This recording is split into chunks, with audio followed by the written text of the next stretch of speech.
सुप्रभात। अगेन सुप्रभात। मेरा नाम है स्नेहाशीष पाठी। आपको इस वीडियो लेक्चर में स्वागत करता हूँ। समझ आ गया? क्या आ गया? कुछ नहीं आया ना? ठीक है, मैं बता देता हूँ इस नंबर क्वेश्चन और इस वीडियो में हम क्या पढ़ने जा रहे हैं। इस वीडियो में हम थोड़ा कुछ इम्पोर्टेंट जो कि नेशनल मिनरल पॉलिसी है। अगर आप मेरा नेशनल पॉलिसी प्लेलिस्ट देखोगे तो फिर उसमें आपको नेशनल मिनरल पॉलिसी के बारे में की पॉइंट्स मिल जाएगा जो कि गवर्नेंस ऑफ इंडिया से लिया गया है। लेकिन इस वीडियो में हम पढ़ेंगे नेशनल मिनरल पॉलिसी के रिलेटेड कौन सा ऑप्शन राइट ऑप्शन है या फिर करेक्ट ऑप्शन है, उसको हम नोट करेंगे या फिर हम उसका इन डिटेल एक्सप्लेनेशन के साथ आपको एक्सप्लेनेशन के साथ डिटेल केस स्टडी भी आपको प्रोवाइड करेंगे। ठीक है, समझ आ गया? तो फिर अगर देखें तो consider the following statement about the national mineral policy. ठीक है, consider the following statement about the national mineral policy. पहला क्या है? The proposal for granting industrial status to mining activities. Very very important. इसका मतलब है कि हर एक इंडस्ट्री ग्रांट करेगा कि माइनिंग एक्टिविटीज़ का उत्पादन हो। Dedicating corridors or dedicated mineral corridors will be created. It's also very right option because corridors if we will not create, अगर corridors नहीं create करेंगे तो फिर limitation बहुत ज़्यादा घट जाएगा। Means each and every mineral has some limit. क्यों मिनरल लिमिट है? वो नॉन रीन्यूएबल रिसोर्स है जिसको हम फिर से रीन्यूएबल नहीं कर सकते, इसीलिए कॉरिडोर बनाना बहुत ज़रूरी है।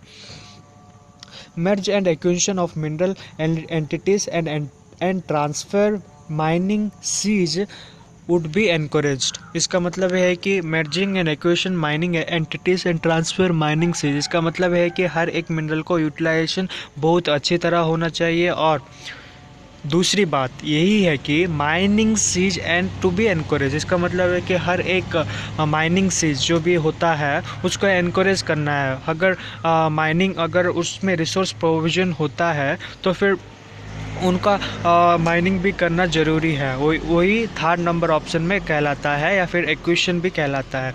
सो आशा करता हूँ कि तीनों का तीन राइट ऑप्शन है।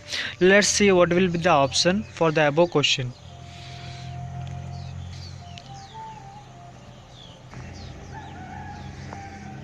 Yeah, 1, 2, 3. All three are right option. Well, so explanation के साथ आपको प्रोविज़न भी दिया गया है। क्यों दिया गया है आपको एक्सप्लेनेशन इसमें भी मिलेगा। तो फिर अगर देखें तो to boost finance and minerals mine sorry not minerals, it is mining, to boost financing and mining for private sector and to acquisition of mineral assets in other countries by private sector. इसका मतलब है कि national mineral policy जो कि proposal किया है private sector के under ही होगा। ठीक है, national mineral policy decide mineral corridors to facilitate the transportation of mineral. अगर देखें तो primary tertiary and secondary activities में टेरिशरी एक्टिविटी जो कि ट्रांसपोर्टेशन ऑफ मिनरल में जाता है, जो कि एनकरेज करता है या फिर decide the corridors beyond that. उसके बाद national mineral policy allows transfer of mining cease. इसका मतलब है ट्रांसफर ऑफ माइनिंग सीज भी राइट ऑप्शन है जो कि मैं पहले ही बोल चुका था। एडिशनल इन्फॉर्मेशन अगर देखें तो वेरी वेरी इंपॉर्टेंट है। अगर देखें तो new mineral policy will ensure more effective regulation and will leads to sustainable mining sector development। ठीक है, sustainable mining sector development very very important है जो कि न्यू मिनरल पॉलिसी में लागू किया गया है। It aims to bring further transparency, better enforcement, balanced social and economical growth। हर एक राज्य में, हर एक देश में मिनरल ही उनका रिसोर्स है। इकोनॉमी भी ग्रोथ करने में उनका योगदान रहता है। ठीक है, This would significantly address the issue of project affected people or persons, especially those residing in the tribal areas। हाँ, इसका मतलब है कि employment provision for different rural areas as well as tribal areas, जो कि छत्तीसगढ़, झारखंड, बिहार, उड़ीसा, वो सारा ट्राइबल एरिया में जाता है, जिसमें ट्राइबल पॉपुलेशन बहुत ज़्यादा है, लेकिन उसमें भी रिसोर्स प्रोविज़न बहुत ज़्यादा होता है। सो उनके लिए एम्प्लॉयमेंट प्रोविज़न भी योगदान रहता है मिनरल पॉलिसी के अनुसार।